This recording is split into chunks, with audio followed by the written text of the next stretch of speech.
Magandang umaga po sa lahat. Welcome po sa pagsasalakay natin dito sa paksang ang pastor at ang kanyang bansa. Ang pagmamahal sa Diyos ay nag-uudyok upang maritin ng isang Kristiyano ang kanyang bansa. Malaki ang ng papel ng pastor sa pagpalaganap ng kamalayang ito. Gayunman, batas ng influensya niya ay limitado lamang sa pagpapailalim ng kalaman tungkol sa Biblia at pagmamahal sa Iglesia. Madalas na ang pastor ang kauluriang tumutugon o nakikilahok sa usaping payamanan at pambansa.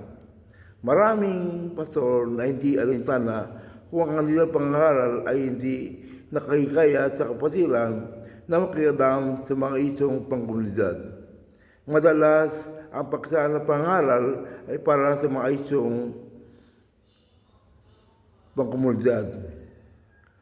Madalas, ang pangaral para sa sarili sa individual, para sa mga kapatiran, para sa iglesia at tungkol sa mga personal na problema. Kulang pa ang pagtuturo na naglalayong magbigay ng malalim na kamalayan kung paano magiging mabuting mamayan at maging makabayan.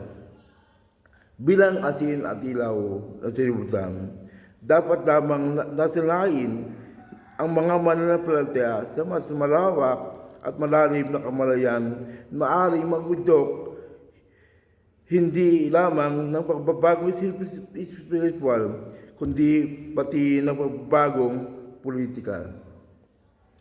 May magawa ang mga Kristiyanong nagkakaisa sa pagsusugpo na lumalaganap ng mga pambansang suliranin na may implikasyon tungo sa kaunlad at kagaling ng mga mamayan na kanilang bansa.